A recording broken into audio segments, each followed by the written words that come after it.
first look event. We're pre-alpha, so we're rolling out some of the new features for Skate 2.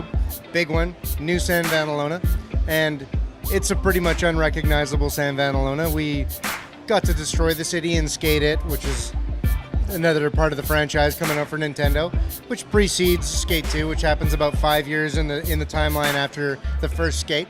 So since we got to kind of destroy the whole thing in some fun and amusing, no one got hurt type of tragedies, we got to rebuild it. The evolution of the controls from Flick-It and the ability to double the amount of tricks that we're doing from Skate 1. And it was a long-term vision. We couldn't get to it all in the first one, but simple things like giving you 2 feet on each button, giving you a hand on each trigger or shoulder button.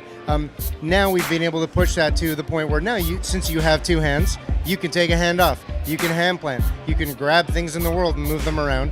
You've got your 2 feet, you can take a foot off the board, do a foot plant.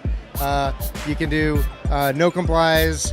You can take both feet off and do a hippie jump. In fact, you can get off the board altogether and run around, which opens up a lot of different possibilities in the game. So now that you can move a ramp into the street or maybe to the bottom of a hill where you can get some crazy speed and hit it, we're going to put more things for you to do, more places for you to get to. It opens up a whole new world of puzzle solving in terms of even just getting to a challenge may be a challenge in and of itself before you even do it. So that could involve you getting off the board, looking around, moving around some objects. And then there's the replayability, which is infinite. As when you can create your own lines with tons of different objects, drag them all over the city, that just adds so much to the game that you can make that city your own. 60 frames a second, we're stoked for that. It didn't seem like something that was possible, and the team rose to the occasion. And the crazy thing is, when you're rendering at 60 frames, usually you assume your visuals are going to take a hit, and everything looks way better. I don't know how they did it, but it's an amazing thing. It feels so nice, smooth and buttery at 60 frames a second. Our physics always ran at 60.